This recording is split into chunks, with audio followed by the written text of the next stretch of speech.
Empresarios y empresarias de Colombia, muy buenos días. Son las 10 de la mañana y a esta hora les damos la bienvenida a nuestra conferencia correspondiente a hoy miércoles 18 de mayo. El tema para hoy es ¿por qué los nichos de mercado son más rentables? A cargo de David Gómez Gómez.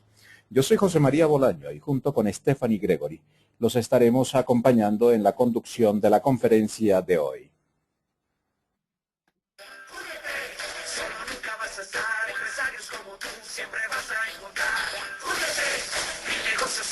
Solo tienes que venir y lo vas a descubrir. Ven al Círculo Empresarios, todos aquí te están esperando.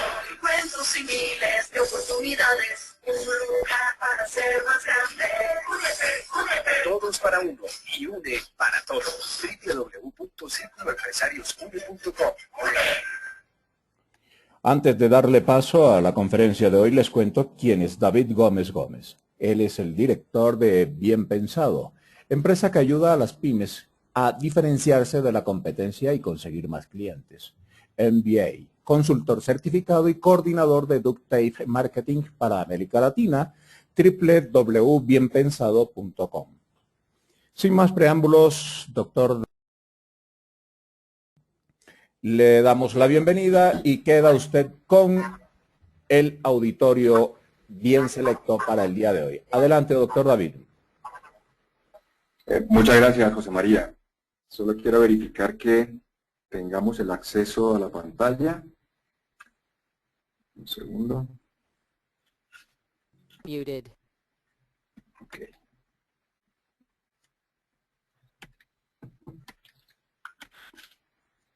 ¿Me confirma si ya tienes la imagen, José María? Sí, correcto, David. Ya tenemos la imagen. ¿Puede usted iniciar entonces su conferencia? Ok, perfecto, gracias. Bueno, el tema que hoy vamos a discutir es un tema muy interesante porque parte de la necesidad de muchos empresarios y de muchas compañías de tener negocios más rentables.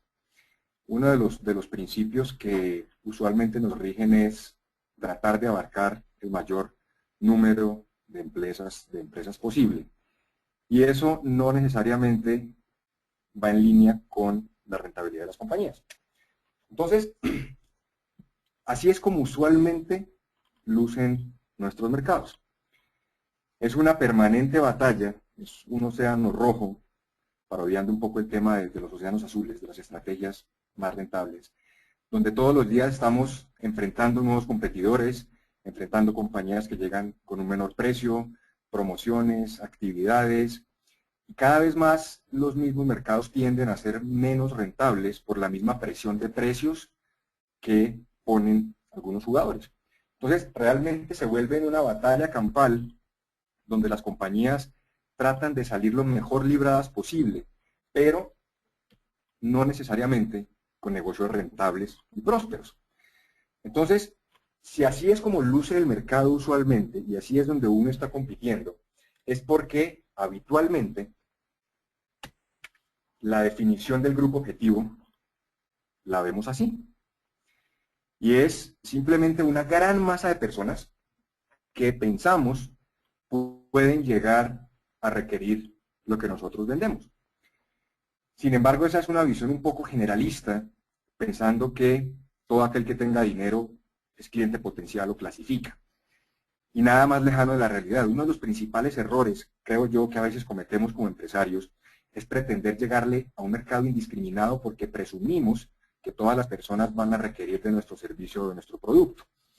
Y sí, es cierto, pero en la medida en que tenemos una oferta mucho más indiscriminada, tenemos más competidores y tenemos también una falta de diferenciación enorme, porque hay muchas más compañías que están pretendiendo llegar con un discurso muy parecido a esa gran masa que estamos buscando atacar. Entonces, lo primero que debiera uno revisar dentro de su estrategia de compañía es realmente cuál es el tipo de mercado en el que yo me debo enfocar y si podría reevaluar el estar llegando al 100% de la masa indiscriminada como lo estoy pretendiendo hacer.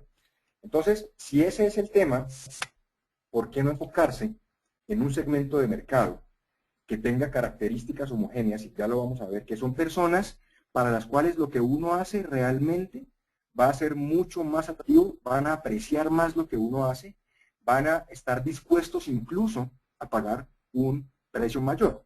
Entonces, de alguna manera es un paradigma el creer simplemente que por apuntarle a más personas vamos a vender más. En la práctica, lo que veo todos los días es todo lo contrario.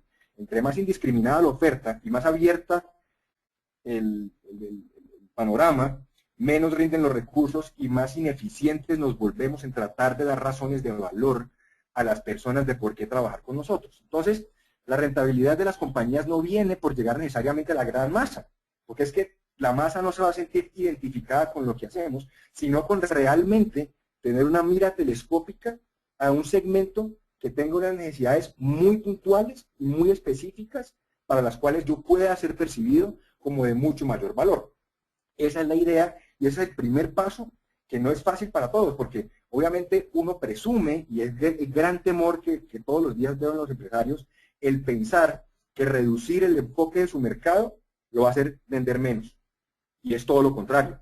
El enfocarse en un segmento de mercado más pequeño le va a permitir generar valor y ser un jugador más dominante en un segmento más pequeño que ser simplemente uno más indiscriminado de un segmento enorme. Ya lo vamos a hablar un poco más adelante. Entonces, ¿por qué es importante o cuáles son los beneficios de uno estar ennichado, de uno estar enfocado, segmentado en un grupo de personas con ciertas características? Primero, usualmente, como son personas que tienen una necesidad específica o un interés específico por resolver, son clientes más fieles, porque no van a encontrar en el mercado otras compañías similares que les ofrezca el mismo nivel de servicio a esa profundidad y con ese detalle y con esa especialización. Entonces, las barreras de salida son muy altas porque ya aquí lo estamos resolviendo mucho mejor que lo que otro jugador, incluso más barato, podría llegar a hacer.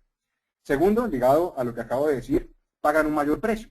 La especialización cuesta y la gente está dispuesta a pagar más si considera que una compañía resuelve mejor sus necesidades.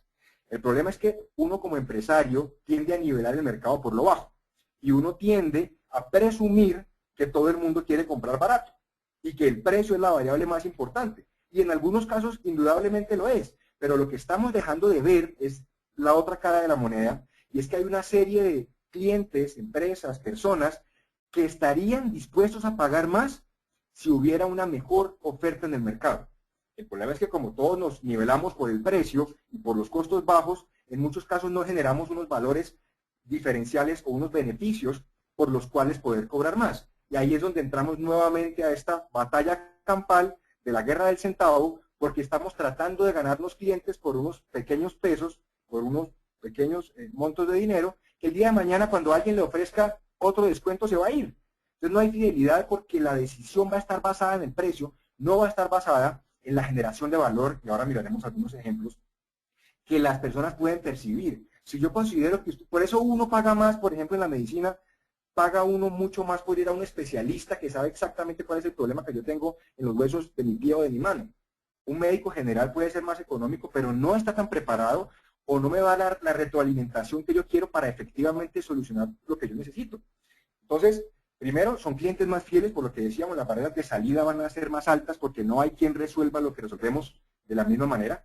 Segundo, van a estar dispuestos a pagar un mayor valor porque están percibiendo que reciben un mayor beneficio.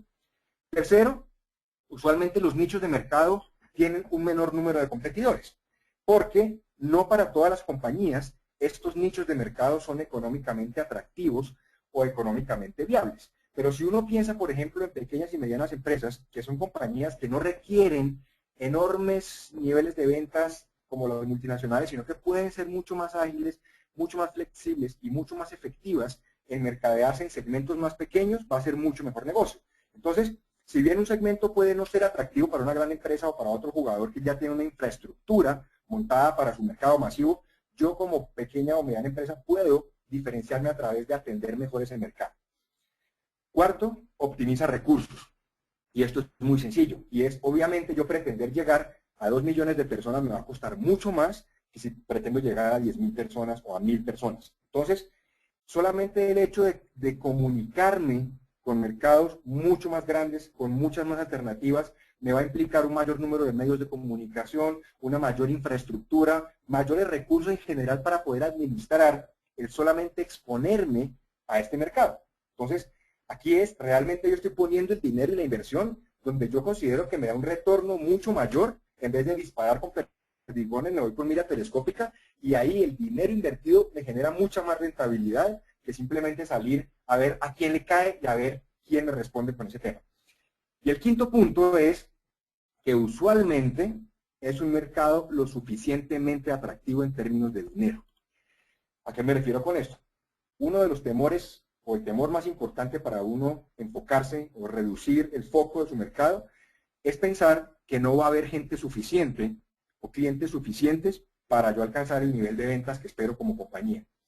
La experiencia me ha indicado que en el 99.9% de los casos, salvo que uno tenga algo excesivamente especializado, en cuyo caso lo que haría es abrir un poco el anillo para no ser tan hiper especializado, pero usualmente estos nichos son lo suficientemente representativos para lo que uno necesita.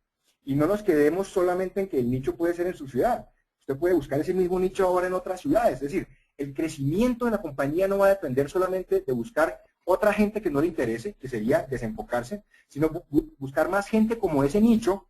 Probablemente si se le acaban en su ciudad, busque otras ciudades, se le acabó el país, busque otros países. Pero siempre enfocado en aquellos mercados, personas, compañías para los cuales usted le generará valor y lo percibirán como tal. De resto, va a ser, como decíamos ahora, una pelea mucho más sangrienta. Entonces, estos son las cinco principales razones por las que una compañía debiera tratar de especializarse. Ahora, uno puede especializarse por diferentes tipos de productos. Yo puedo tener varios productos en mi compañía, cada uno dirigido a un segmento diferente. La sumatoria de varios nichos lo que me va a permitir a mí es un ingreso mayor. Entonces, miren cómo esto no va en contravía, el hecho de enfocarse o reducir el target no va de la mano con menor rentabilidad, sino al contrario, con optimizar mis recursos, ser más significativo, cobrar mejor y tener una mayor fidelidad y permanencia de clientes en pequeños segmentos de mercado. Entonces, en resumen, ¿esto qué es? Esto es, en vez de apuntarle al 1 o 2% de un mercado enorme, apúntele al 30 o 40% de un segmento mucho más pequeño y mucho más rentable. Con toda seguridad va a ser más rentable el segmento que el mercado grande simplemente por el desperdicio que uno logra en los mercados masivos. Entonces, muchos me dicen, no, pero es que yo con que el 1% de la gente me comprara sería feliz. El problema es que llegar al 100% para que el 1 compre es demasiado costoso. Y siempre que miramos los PIGs me dicen, no, es que mi mercado vale tanto dinero, yo estaría feliz con el 1, que cada persona comprara 1 cada 6 meses. El problema es que así no funcionan los mercados. No es matemática tan sencilla de decir, imposible que no haya 1000 personas que me compren este producto. Es que esto no es de probabilidades, esto es de realmente generar valor. Entonces no es salir como unos locos a pretender a quien le caiga para ver si de pronto el 1 o 2% me compra. Es demasiado costoso. Es poco rentable, es ineficiente. Entonces, mi planteamiento, mi invitación es, más bien enfóquese en ser un jugador dominante en un segmento específico. Allí va a ser mucho menos vulnerable, se va a atormentar menos, va a gastar menos y va a tener un negocio mucho más próspero y mucho más blindado en términos de fidelidad porque va a haber menos nivel de sustituibilidad frente a otras alternativas generalistas. Entonces, ese es el planteamiento. Entonces, ¿cómo hace uno este proceso? ¿Cómo crecer a través de nichos de mercado? Lo primero, que fue lo que hablamos hace un momento, es identificar realmente cuál es el mercado objetivo. No en términos generales de que todo el mundo que tenga plata clasifica, sino como ahora lo definimos. ¿Para quién es lo que yo hago genera valor? ¿Qué problema estoy resolviendo? ¿Qué frustración existe que yo pueda manejar mejor? ¿Qué hace falta en la calle, así sea un grupo pequeño con esa necesidad que esté por resolver? Pero es más valioso un mercado de 1000 personas insatisfechas que de 1 millón satisfechas. Porque voltear de ese millón hacia su empresa va a ser mucho más caro y le van a pedir precio como razón para cambiarse, en vez de llegar a los insatisfechos y decirle, mire, usted está aburrido de que nunca le entreguen a tiempo, pues mi especialidad es esta. Ahora, no todos estarán insatisfechos, pero hay que llegarle a ese mercado específico que es el que va a apreciar lo que uno va a hacer. Entonces, lo primero es identificar ese target militarmente con mira telescópica identificar si existen clientes potenciales suficientes, o sea, hay suficiente gente con este problema que yo puedo resolver como para entrar a diferenciarme con esto. Si no existe, yo puedo empezar a buscar abrir ese anillo del enfoque para tratar de abrir un mercado un poco más grande, buscar oportunidades.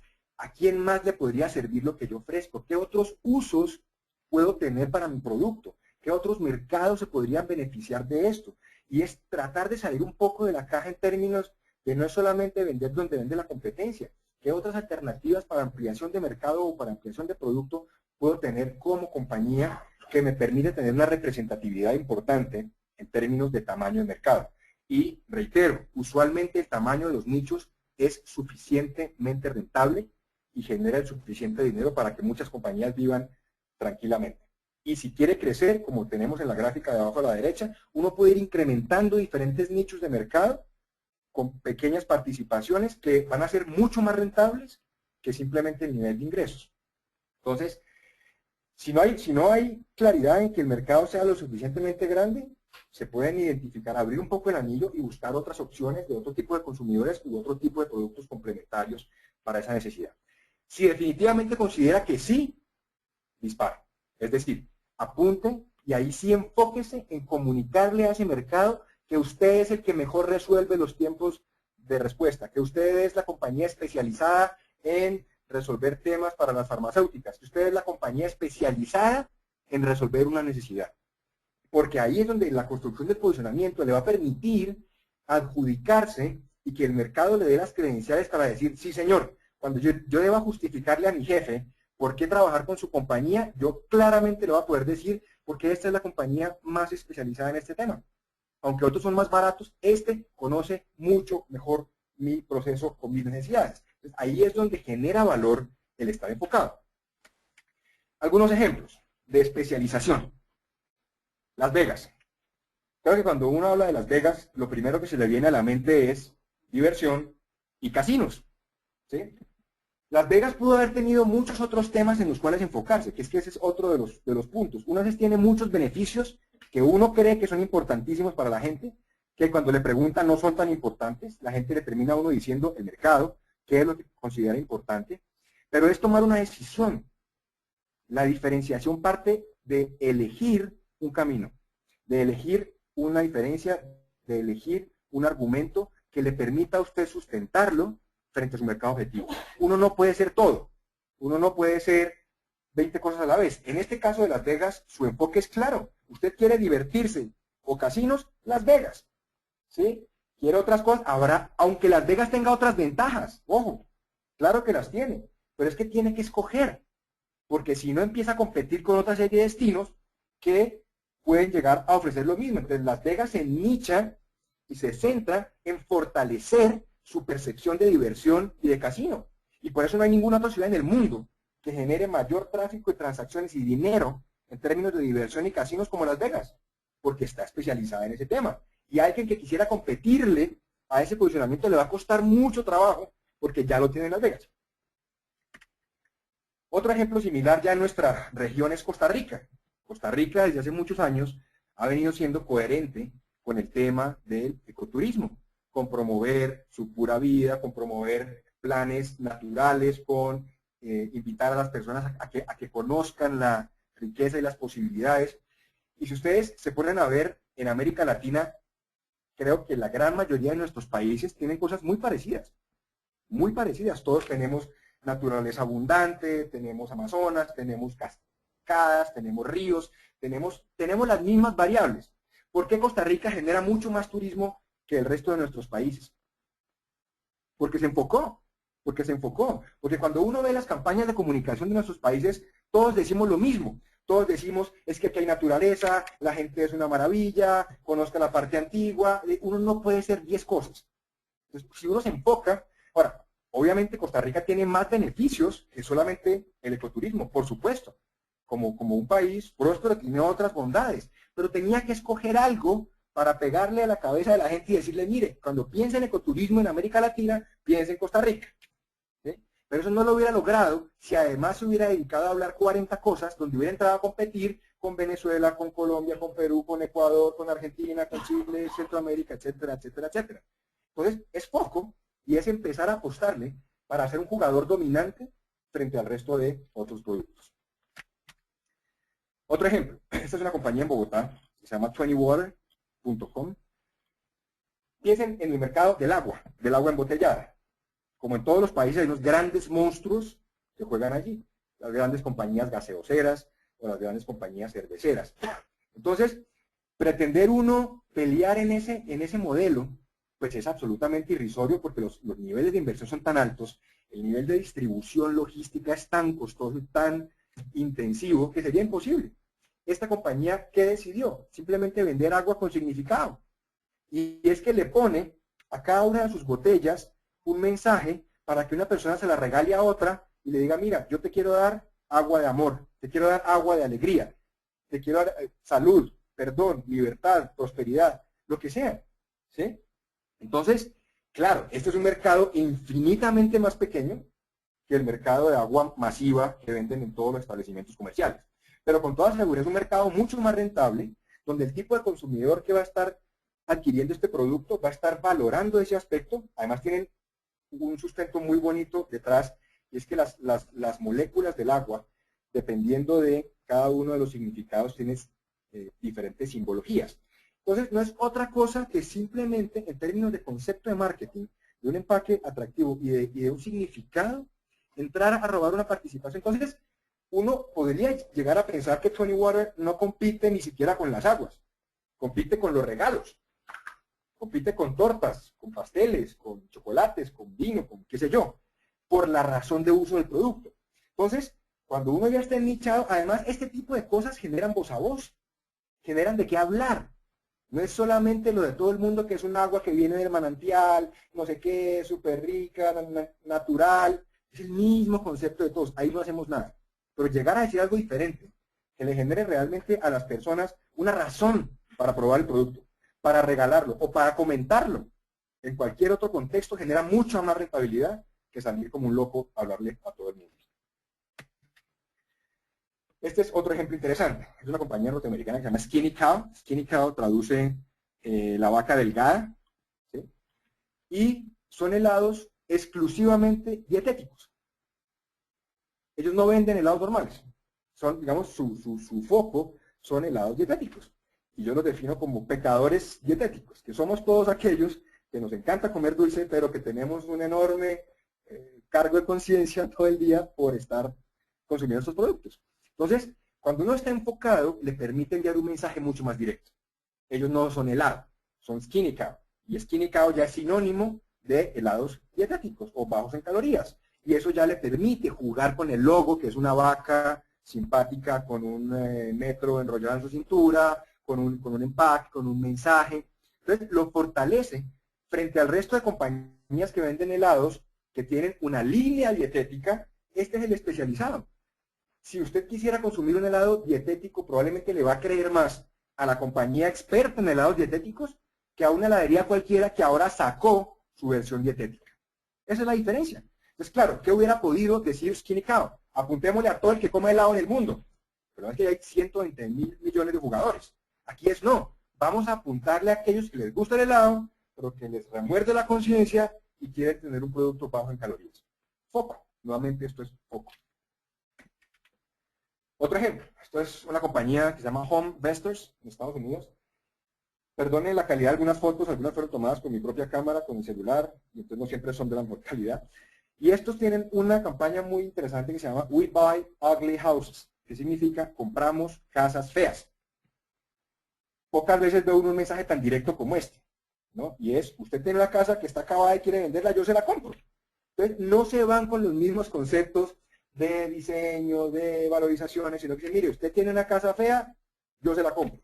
Entonces, es uno tomar una posición. Que da temor, por supuesto. Que da temor el uno pensar que ya no va a ser atractivo para otros segmentos, por supuesto que así va a ser. Pero si uno se enfoca, es peor. Porque ahí sí es verdad que no genera valor a nadie. Entonces, este es un tema de, por ejemplo, inmobiliario. Este es otro. Esta es una compañía que se llama Tigi. y sacaron una línea, que este es un buen ejemplo. Por ejemplo, no es que el 100% de la empresa deba estar solamente en un solo nicho, uno puede tener varios segmentos. En este caso, esta es una compañía grande que provee productos para cuidado capilar, que son shampoos, mousse, gels, lacas, etcétera, etcétera, etcétera, y vieron que había una oportunidad en los jóvenes y sacaron una línea de producto que se llama Love, Peace and the Planet. Lo que significa es, y en el texto de la izquierda dice, sí, a mí me gustaría salvar el planeta, pero ¿quién dijo que mi pelo no puede lucir bien haciéndolo? Entonces, claramente es como esa preconcepción de que el hecho de que uno sea, por llamarlo así, ambientalista, ecologista, responsable con el medio ambiente, tenga una posición psicográfica, digámoslo así, un comportamiento claramente definido, no quiere decir que uno no quiera lucir bien. Entonces, fue llegar directamente a un nicho de mercado, que son jóvenes para los cuales el tema del medio ambiente es así, y ustedes miren cómo se refleja. Cuando uno está tan enfocado, se facilita el diseño de todo.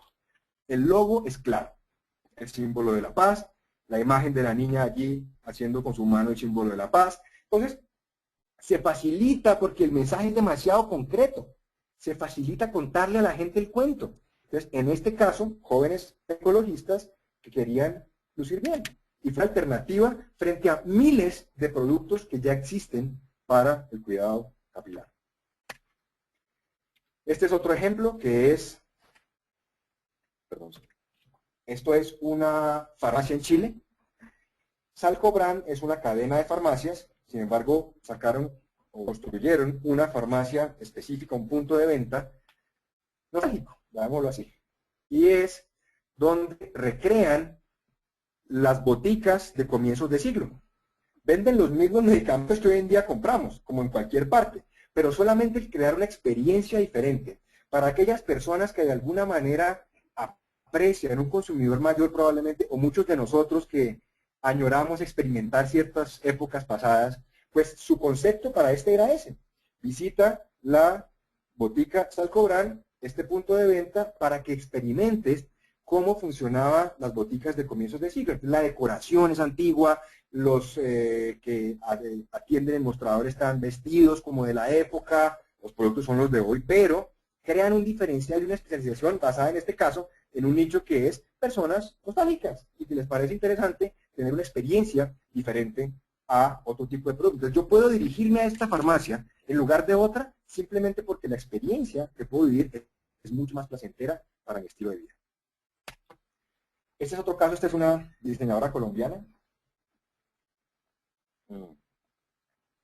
Se llama Mercedes Salazar, a quien admiro mucho. Y en el negocio de los accesorios, por ejemplo, de las pulseras, de los collares, de los aretes y de todo este tipo de cosas, hay obviamente infinidad de alternativas, infinidad de diseñadoras y diseñadores que todos los días ofrecen nuevas opciones.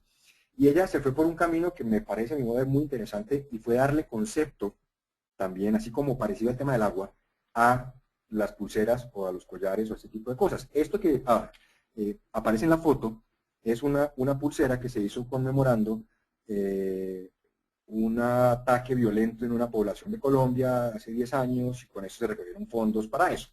Pero más allá de este producto que se ve acá, uno en el almacén de ella puede comprar pulseras, por ejemplo, para la prosperidad, para la fortaleza, para el amor.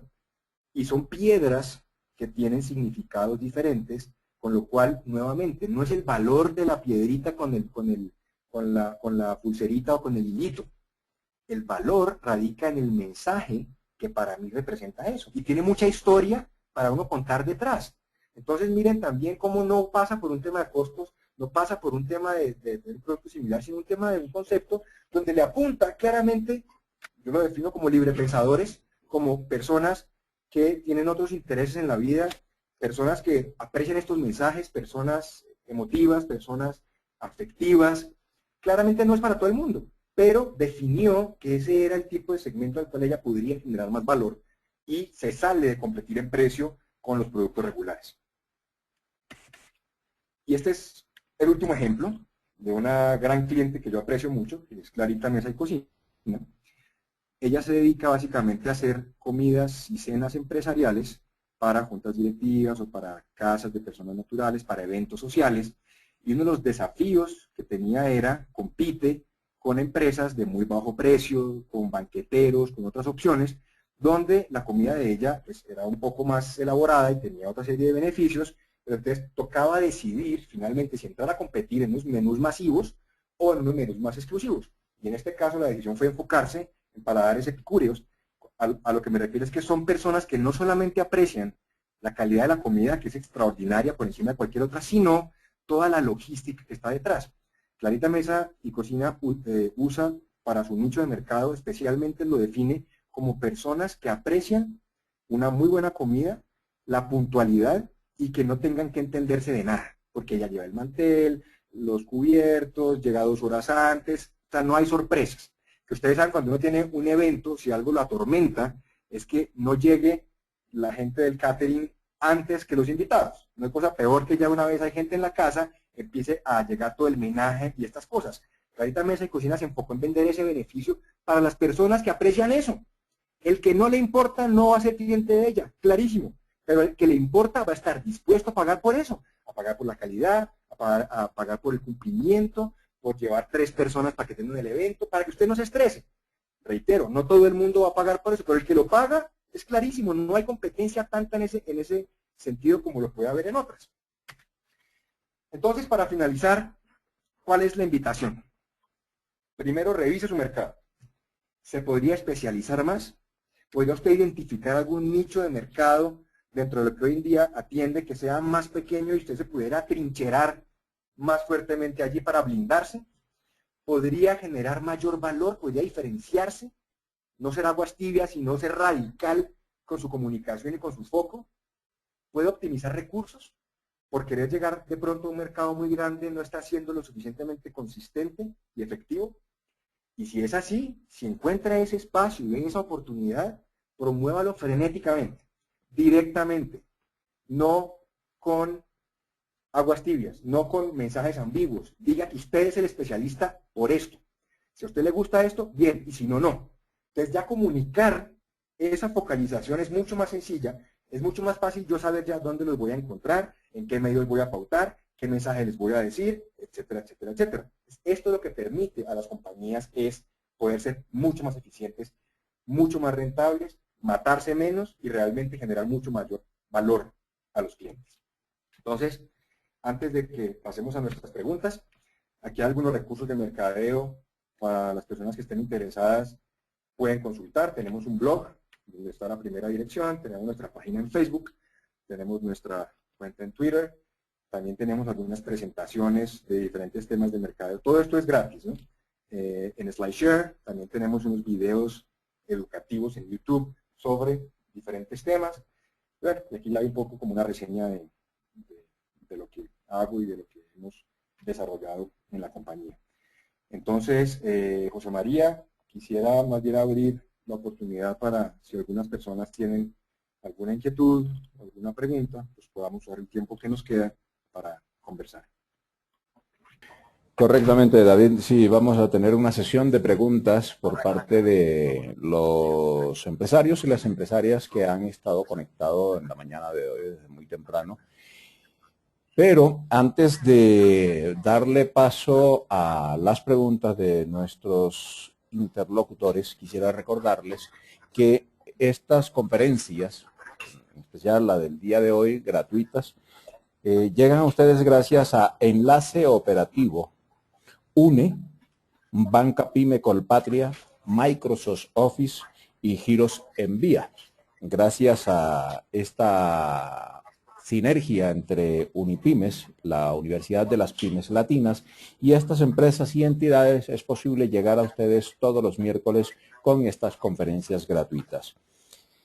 Vamos a darle paso también, antes de iniciar estas preguntas, a una consulta interna. Vamos a hacer una pequeña encuesta de 3 preguntas entre los empresarios para conocer sus conceptos sobre el tema que hemos desarrollado en la mañana de hoy, sobre el desarrollo que ha tenido este tema por parte de nuestros conferencistas.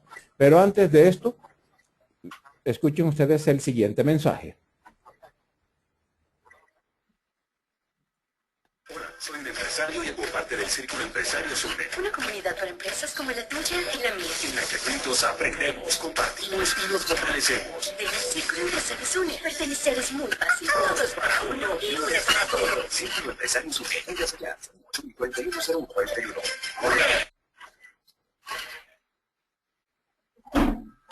Muy bien, entonces antes de darle paso a las preguntas, vamos a iniciar nuestra pequeña encuesta interna de 3 preguntas. Y de una vez también les estamos dando tiempo a los empresarios para que vayan haciendo sus preguntas. Recuerden que pueden hacerla por vía chat o si prefieren, al lado derecho de sus pantallas aparece una barra, allí hay una manito de color rojo, le dan clic sobre esa manito y ustedes pueden formular la pregunta directamente a David Gómez, nuestro conferencista en la mañana de hoy. Entonces la primera pregunta es, ¿el conferencista desarrolló con claridad los temas? ¿El conferencista desarrolló con claridad los temas? Recuerden que pueden hacer clic en una de las 2 respuestas, sí o no. Mientras ustedes responden, les cuento que durante todo el mes de mayo, todos los miércoles tendremos las conferencias gratuitas para nuestros empresarios y empresarias de Colombia. El próximo miércoles tendremos una nueva conferencia. Es el miércoles 25 de mayo. Se titula ¿Cómo saber cuánto cuesta mi empresa? Y estará a cargo de Germán Franzstal. Muy bien, vamos con la segunda pregunta de nuestra encuesta. La pregunta es, ¿el tema de la conferencia resultó ser un valioso aporte para su empresa? ¿El tema de la conferencia resultó ser un valioso aporte para su empresa? Esa es la segunda pregunta. Recuerden que pueden darle clic en alguna de las 2 alternativas, sí o no. Y mientras tanto, también pueden ir preparando ya sus preguntas para nuestro conferencista David Gómez en el tema del día de hoy. Y entonces vamos con la tercera pregunta. ¿Volvería a participar en capacitaciones virtuales? Esta es nuestra tercera pregunta. ¿Volvería a participar en capacitaciones virtuales? Tienen 2 alternativas, sí o no. Y vamos a darle paso entonces más adelante a las preguntas de nuestros participantes en la mañana de hoy sobre el tema ¿por qué los nichos de mercado son más rentables? Bueno, entonces ahora sí damos paso a las preguntas. David, ya hay varias preguntas sobre el tema que usted ha desarrollado en la mañana de hoy. La primera pregunta la formula Samuel Forero. Dice, para el tema de educación, ¿tiene ejemplos?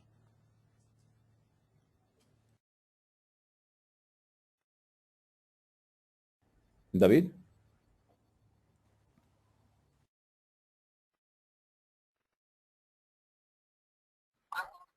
Listo, gracias. Bueno, para mí el mejor ejemplo es el mismo Unipymes, que es una focalización en educación virtual para pymes. No es llegarle a cualquier persona con cualquier tema, sino específicamente a aquellas compañías que son pymes y que les interesa capacitarse virtualmente. El que le interese presencial tiene otras opciones, pero Unipymes claramente se enfoca en eso. Muy bien, la segunda pregunta. ¿Qué aspectos se deben tener en cuenta para hacer segmentación de mercado? Nos pregunta Julio Toro. Yo diría, pues, varios temas, pero lo primero es, si no hay algo por resolver, si uno no está resolviendo algo mejor que la competencia, o que lo que ya existe en el mercado, las posibilidades de éxito van a ser muy bajas, porque la inercia de la gente mantenerse con lo que ya tiene es mucho mayor para ir a probar con alguien que no conoce.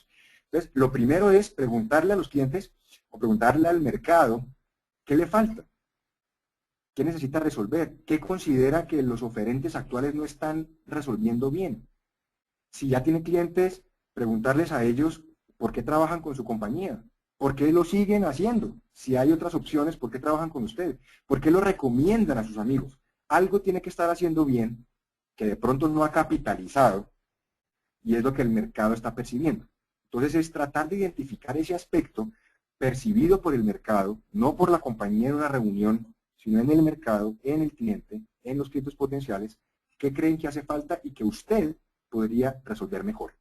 Así no sea algo que uno tenga muy desarrollado. Lo que eso le puede dar la oportunidad es precisamente para desarrollarlo más, para fortalecerlo más, para comunicarlo más, para que el mercado realmente entienda eso. Entonces, en resumen es identificar un poco esa carencia, esa frustración, eso que la gente considera que debería ser diferente y compararlo con sus capacidades y tratar de atacar esa necesidad que va a ser su nicho de mercado.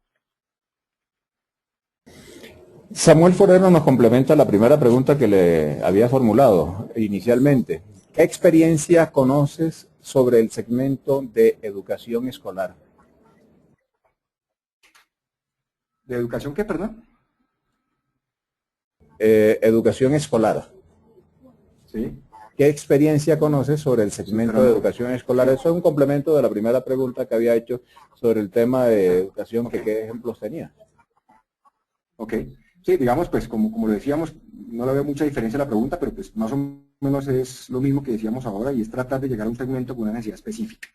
Porque llega virtual, porque llega pyme, porque se especializa de pronto en algún tipo de personas, no sé, en amas de casa, que no tienen tiempo para asistir a un lugar, o puede llegar a especializarse por temas específicamente, educación específicamente para ingenieros civiles o para ingenieros de sistemas, o para diseñadores gráficos, o para lo que uno considere. El hecho es tratar de ser mucho más representativo para ese segmento menor que simplemente para cualquier persona. Nos pregunta Nefdi Díaz, ¿qué tipo de estudio de mercado es el recomendable para hallar nicho de mercado y sobre todo que sea rentable?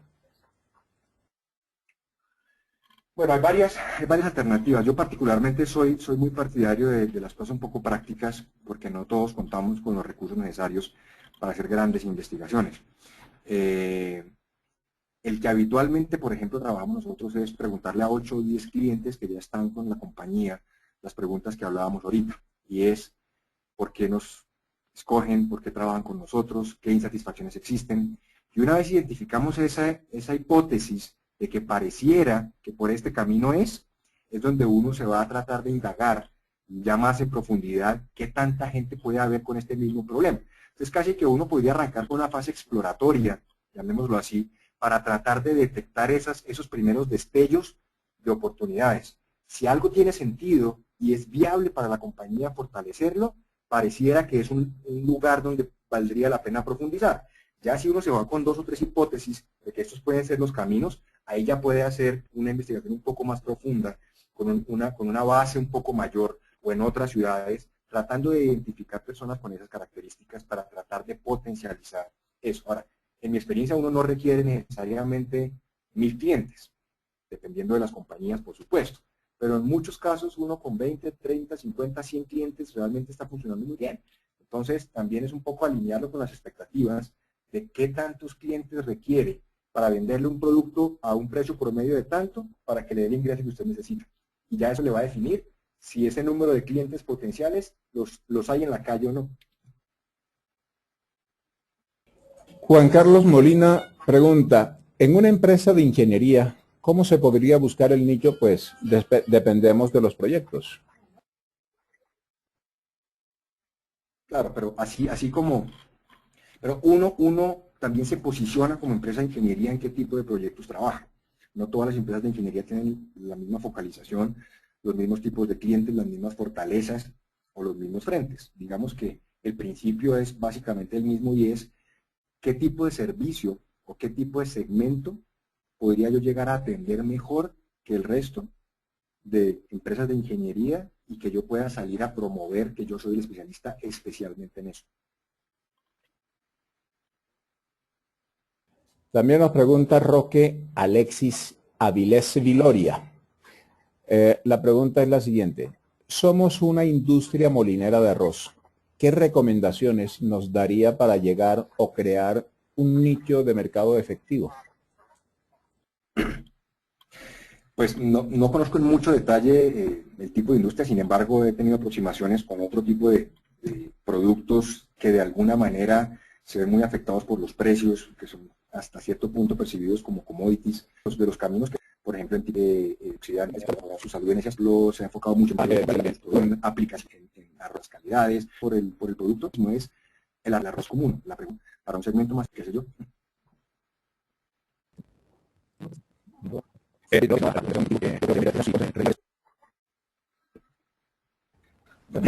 Obviamente,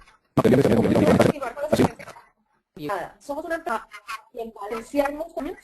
Lo que hemos venido diciendo es mirar quién está ofreciendo qué, mirar qué tipo de clientes pueden no estar siendo tan bien atendidos. Usualmente, por ejemplo, cuando ya hay compañías muy establecidas en el mercado, con muchos años de experiencia, gozan de una gran reputación, se enfocan en cierto tipo de clientes, particularmente con algunas compañías que trabajo. Una forma de diferenciarse ha sido generando un mejor servicio a clientes más pequeños, porque no siempre un cliente pequeño recibe los tiempos de respuesta o las cantidades mínimas que le exige un productor grande de envases o embalaje. Entonces puede ser enfocarse en segmentos que requieran un poco de mayor flexibilidad o en tipo de envases que sean diferentes, pero un poco el camino debiera ser mirar qué está resolviendo bien la competencia, porque ese evidentemente no debiera ser nuestro segmento, que ya está resuelto, y es ver dentro de esos clientes potenciales que hay en el mercado, qué consideran que esos otros competidores no están resolviendo bien, y es salir a buscar huecos, por llamarlo así, o vacíos, de la oferta de la competencia que podamos capitalizar nosotros.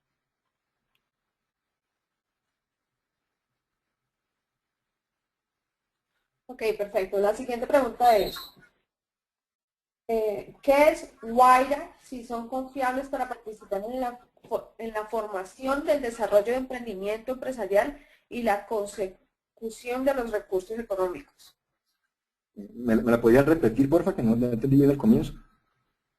¿Qué es Guaira? Y si ¿Guaira? son confiables para... Sí. No tengo ni idea. Ok. Guaira, no sé. Ok, la siguiente pregunta es de Henry Caicedo. Nosotros somos una empresa de rastreo vehicular. ¿Cómo tener éxito para segmentar el mercadeo?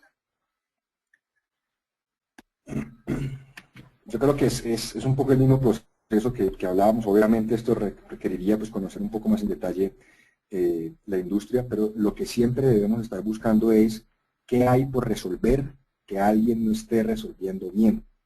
Si ya la oferta que hay en el mercado está resolviendo lo habitual, reitero, ese es un mercado donde probablemente no nos interese tanto. Uno en este caso, como en muchos otros, podría enfocarse también en cierto tipo de clientes, en cierto tipo de segmentos vehiculares, pero indudablemente es parte del ejercicio de ver qué tanto por resolver hay aún en la industria. Y ojo, esto puede llevarlo a uno a la conclusión de que no hay mucho por resolver. ¿Sí? Es decir, una opción probable es que uno diga, definitivamente, los jugadores que están actualmente en mi categoría tienen resuelto perfectamente bien el tema para ese tipo de clientes. En cuyo caso, lo que ahora decíamos, buscar nuevas aplicaciones para el producto, buscar líneas alternas complementarias, porque es que si la gente considera que quien lo está atendiendo ya lo hace muy bien y a un muy buen precio, la única razón para cambiarse a uno va a ser un menor precio. Y entonces ahí es donde empieza uno a tambalear, porque en aras de ganarse nuevos negocios, accede a dar mayores descuentos y después no van a ser sostenibles. Entonces, nuevamente es ver si hay oportunidades en el mercado por capitalizar, ir tras ellas, aunque sean segmentos más pequeños, o en caso negativo, buscar otras opciones, buscar otras aplicaciones para el producto, otros segmentos nuevos donde nadie haya entrado, o considerar el complementar los servicios con otra serie de cosas como mantenimientos o como servicios agregados que se cobren, que le permita a la compañía generar mayores rendimientos de otras fuentes de ingreso.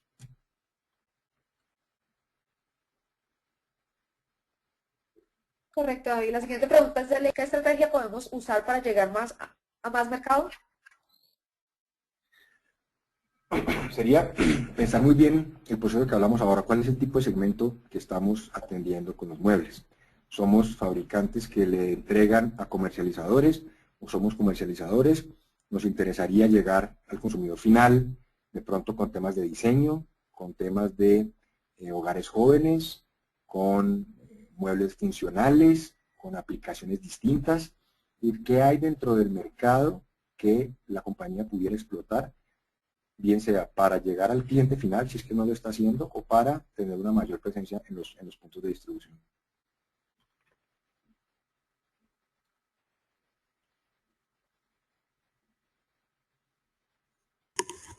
Muy bien, tenemos una pregunta de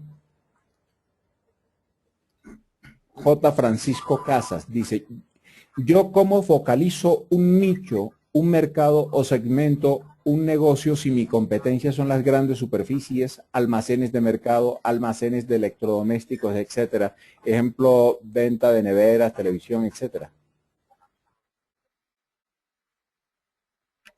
Bueno, en ese caso claramente, si lo que entiendo es que es un canal de distribución la compañía, o sea, es un comercializador, podría llegar a enfocarse en otros aspectos complementarios a la venta de los productos, por ejemplo, temas de servicio, temas de la experiencia en el lugar, temas de tiempos de entrega, temas de atención, temas de portafolio, por ejemplo. En muchos casos, una de las formas de competirle a estos grandes cadenas y retailers es que como manejan tantas referencias de producto de diferentes categorías, la profundidad en el surtido usualmente no es muy alta. Una forma de competirle a ellos en este aspecto es tener una profundidad en el número de referencias, llamémoslo así, que sea mucho más grande, cosa de que para la persona sea una mejor alternativa ir a buscarlo allá que en otro lado. Entonces, si voy a buscar una nevera o buscar un asador o lo que sea, pero si voy a un home center o voy a un Carrefour o del que sea, que pueda encontrar 3 o 4, ¿sí? Si voy a buscar un equipo de sonido, probablemente al costo va a haber un mayor número. Pero si uno se logra especializar en ciertas líneas de producto, una razón de preferencia de la gente podría llegar a ser un mayor conocimiento en la asesoría, por ejemplo, en la compra de producto, que no todas las cadenas tienen gente preparada y en ese lugar, en ese momento, y una mayor profundidad en términos de número de referencias o de SKUs. La siguiente pregunta, pero antes de la siguiente pregunta, David, quisiéramos que usted nos diera a conocer su correo electrónico para que las preguntas que quedan sin responder puedan ser formuladas directamente a usted y que sean respondidas por el correo. Ok. José María, mi correo es david@bienpensado.com. Repito, david@bienpensado.com. Perfectamente. Entonces la pregunta de Raúl Molina. Un consejo cuando lo que se produce es un genérico.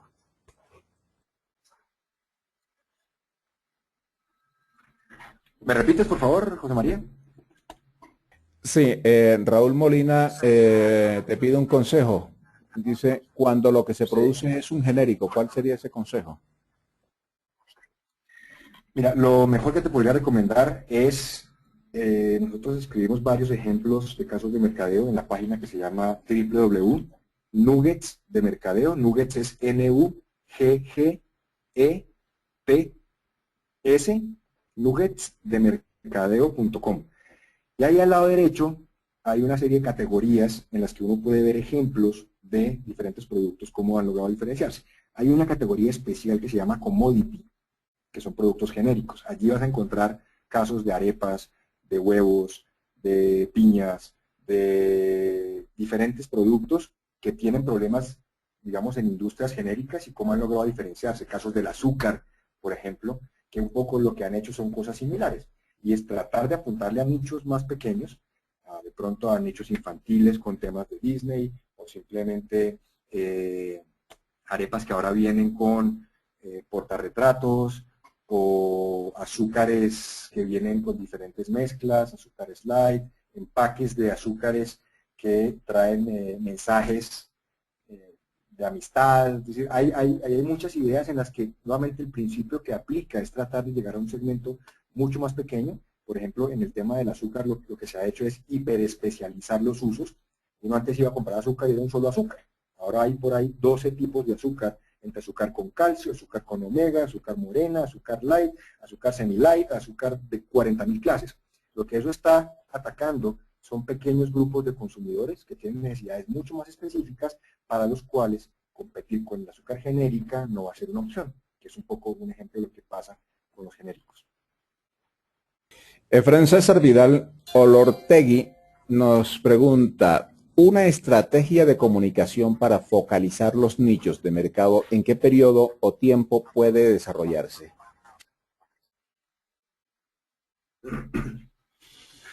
Si se refiere a la creación de la estrategia, si uno lo tiene claro, qué es lo que tiene que decir, no debiera tomar más allá de 2 o 3 semanas. Ya en términos de educar al mercado y de que la gente sepa ese diferencial o esa focalización que uno tiene, va a depender primero de qué tan claro tenga identificado ese mercado, para saber cómo le va a llegar. Es gente que la va a alcanzar a través de qué medios de comunicación, es gente que va a estar en internet o no, qué medios consume. Y va entonces a depender de la capacidad que tenga de poner ese mensaje frente a esas personas en la medida que también económicamente pueda costearlo. Entonces, digamos que ya el tiempo que se demore en educar el mercado va a depender qué tan enfocado esté en llegar a ese mercado y qué tanto recurso tenga para poder exponer ese mensaje a la gente correcta. Rosalía López te pregunta, ¿qué da más ganancia? ¿Un producto más barato que tenemos para clientes o más caro para menos número de clientes? Te repito la pregunta, de pronto queda un poco gaseosa. Dice, ¿qué da más ganancia? ¿Un producto más barato para tener más clientes o más caros para tener un número menor de clientes? Sí, son 2 modelos de negocio. Uno es apuntarle al volumen con un bajo precio y bajo margen. El otro es apuntarle a menos clientes, pero con un precio de venta mayor. Mi opinión personal, y no tiene que ser compartida por todos, pero siempre es enfocarse en productos de mayor valor a un segmento más pequeño. ¿Y cuál es la razón para eso? Porque cuando uno compite en un producto de menor valor, lo hace más vulnerable a otras compañías que el día de mañana obtengan un mejor precio o un mejor costo. Y ahí es donde uno competir en costos puede ser delicado si uno no está en capacidad en el largo plazo de mantener unas estructuras y unos tamaños para que eso funcione. Cuando uno solamente depende de grandes volúmenes para hacer dinero, el punto de equilibrio se pone muy alto. Entonces, en momentos de crisis económica, en momentos de sustitutos o de un competidor de China, lo pone a uno a pasar trabajos porque el punto de equilibrio, como requiere tanto volumen, se ponen aprietos. Entonces, particularmente creo que es una forma de competir, pero me parece que lo pone a uno muy vulnerable porque siempre hay alguien dispuesto a suicidarse antes que uno. Siempre hay alguien dispuesto a bajar el precio más como uno lo tiene. Entonces creo que uno crea mayor lealtad en el tiempo y logra tener precios más saludables y unas finanzas más saludables si genera mayores valores a unos nichos más pequeños. David, vamos con las últimas 2 preguntas. Ya hay que tener en cuenta el factor tiempo del sector empresarial que nos ha acompañado en la mañana de hoy. Entonces, la penúltima pregunta de Julio Toro dice, ¿existen herramientas para hacer investigación de segmentación de mercados? Claro, uno podría trabajar con una agencia de investigaciones para que formalmente le haga, digamos, un chequeo con una base grande de consumidores potenciales. Sin embargo, reitero lo que decía hace un momento, yo personalmente creo que en términos prácticos, lo primero que uno debería hacer es salir a la calle como empresario a preguntarle a las personas con las cuales trabaja o con los clientes potenciales estas preguntas que decíamos ahora, ¿por qué trabaja con nosotros? ¿Quién lo ha resuelto? Suena muy sencillo, tan sencillo que ustedes pueden decir, me está tomando el pelo, pero créanme que en muchos casos estas sencillas preguntas, tomándose un café con un cliente, le puede a uno dar mucha más información, por lo menos para detectar esas puntas de los iceberg que ya uno podría más adelante validar cuantitativamente. Pero es algo muy sencillo como salir a preguntar realmente qué le hace falta, qué lo frustra, qué necesita, qué no hace mi competencia, qué no hago yo, qué podría yo resolverle que a usted le atormente. Miren, suena súper sencillo, pero es súper efectivo. Muy bien, y entonces vamos con la última pregunta. Les recuerdo que las preguntas que no alcancen a ser respondidas en la mañana de hoy pueden ser formuladas a través del correo que ustedes ya conocen, que nos acaba de dar a conocer David Gómez. Entonces, ya saben que allí van a encontrar respuesta para todas estas preguntas que no alcanzamos a responderles en la mañana de hoy. Y esta pregunta final es de Estefanía Parra. Dice, somos especialistas en solucionar la hiperhidrosis, o sea, la sudoración excesiva. Tenemos un bajo presupuesto. ¿Qué opciones nos da para la promoción de nuestro producto? Lo primero que debiéramos mirar allí es quiénes son o qué características tienen estas personas. Cuando hablo de características es demográficamente en dónde los podría llegar a encontrar para tratar de llegar mucho más selectivamente con los medios de comunicación, digamos, para optimizar el presupuesto. ¿No? Son hombres más, son mujeres, son personas mayores, son personas jóvenes, son personas que trabajan, que no trabajan, son estudiantes. Y eso también nos puede ayudar incluso a crear otro tipo de herramientas de generación de conocimiento en Internet, por ejemplo, en redes sociales o en creación de grupos de discusión, que le permita a uno empezar a atraer personas con el mismo interés que uno pueda después empezar a educar y a informar sobre las ventajas de trabajar con la compañía. Muy bien, David, muchas gracias por su conferencia ilustrativa en la mañana de hoy. Esperamos tenerlo nuevamente en una próxima ocasión para que nuestros empresarios y empresarias sigan conociendo de temas que son de vital importancia para el discurrir del sector empresarial colombiano. David, muchas gracias. Muchísimas gracias, José María y Estefan, y a todos los asistentes, muchas gracias. Y efectivamente, a todos los empresarios y empresarias de Colombia que en la mañana de hoy han participado, muchas gracias. Los esperamos el próximo martes 31 de mayo. Pymes en la nube, aprovechamiento de las TIC en las pymes. Ese será el tema de la conferencia que estaremos desarrollando el próximo 31 de mayo. Esperamos que esta conferencia también haya sido un aporte para el conocimiento valioso a su empresa. Les deseamos un resto de semana muy feliz. Muchas gracias. Gracias.